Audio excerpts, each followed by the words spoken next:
Okay.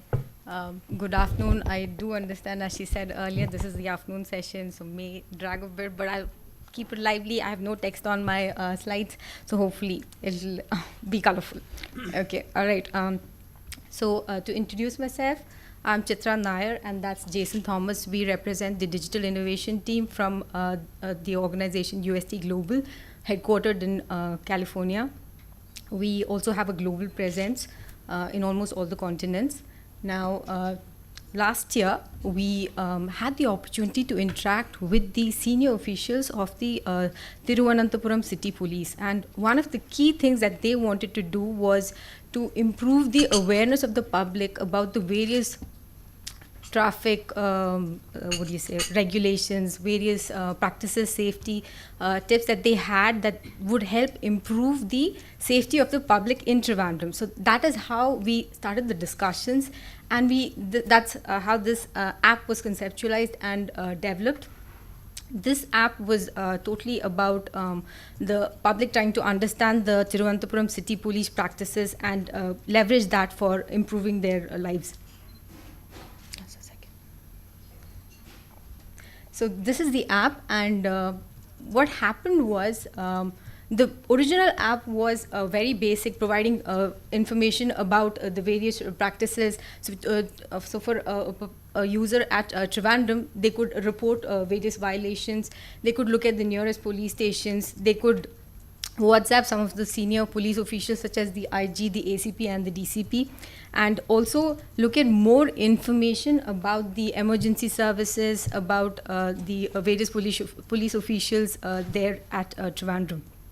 Now, what happened was, as the discussions proceeded, there was a distinct need was felt for enhancing the safety of women in Trivandrum. And we also had the opportunity to interact with some of the senior women officials, police officials, and that is how we went away from TCP and we designed another product called iSafe.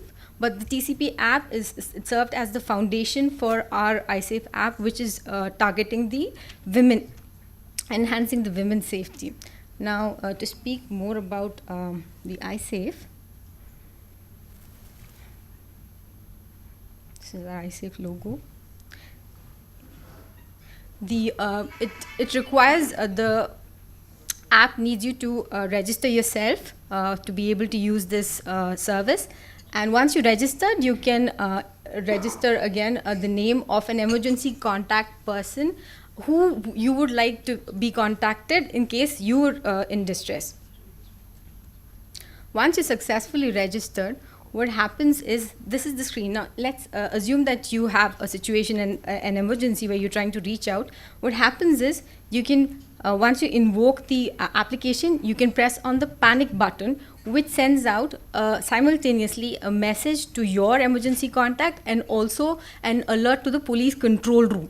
Okay, now you have once you press the panic button, you have a 7-second window during which you can opt to cancel the panic. If not, an alert would be sent, as I said, to the emergency contact person and the police control room.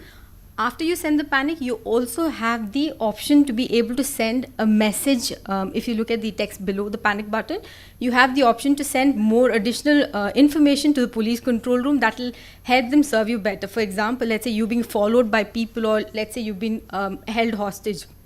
Actually, we got this idea from an incident that happened in the US recently. There was a woman who was being held hostage along with her 3 kids by her husband, and she used the Pizza Hut app. She used the text there, and she said, please help me. She said the kids were hungry, so she told the husband, let me at least order some food for them. And she, on that pretext, she actually put in text that helped the pizza guy, the guy who was taking the order.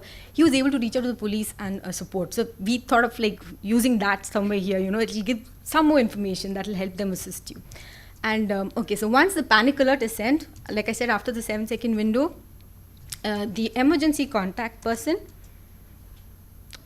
immediately gets a message with your GPS coordinates. And if you want to keep tracking the person, what you do is you reply track to the message, and you'll be sent the latest coordinates. You're using this, you can tap on this and you'll be navigated to the Google Maps, where you can look at the location of the person. Now on the dashboard, now what, like I said, simultaneously one to the emergency contact person, and second goes to the police control room. So what we did was we designed this dashboard for the police control room. Okay, sorry, police control room. So they have the dashboard in the room as well as on the tablets that they use in the control room vehicles. So what they do is, as soon as the alert beeps, so if you look at the first one, that's the active alert. So as soon as this beeps, they dispatch the vehicles to the origin of the alert. On the dashboard, they're able to, if you look at the map, right, I mean, you can actually track, using the pins, you can track the location of the person, right, until the alert is stopped, until like while the alert is active, you can this dashboard refreshes every 10 meters traveled or every 3 seconds. Okay, so this allows them to resolve the situation at the earliest. Now what we've done is we've extended this further to be able to invoke, this is invoked from your Android Wear, and we're also integrating it with the Apple Watch that's currently under development.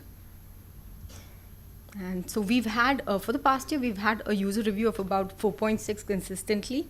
And again, knowing that this is just for Trivandrum, 5,500 downloads is pretty good for us. And we won the social media for empowerment last year. We won by the Digital Empowerment Foundation, and iSafe as such was awarded the best use of mobile technology at the LET's Knowledge Exchange Awards in Goa this year. Like I said, ongoing, we don't want to limit this to the safety app where you just use your Android wearables, etc., to invoke. The other thing that we're trying to do is extend this to be able to be used to send out alerts using your luxury in-car infotainment systems. We're doing that. We're currently discussing that. We're also trying to, I showed you the dashboard where the police control room dispatches vehicles, right? So most of the tracking is left to them. Right now, the other thing that we're trying to do is design a dashboard that's intelligent enough. What we're trying to do is sort of like, instead of them figuring out who is the closest person and them going there, we're trying to figure out using GPS coordinates, etc., to figure out which is a police cruiser that's closest to the point of panic and send them to the location. So that's pretty much it.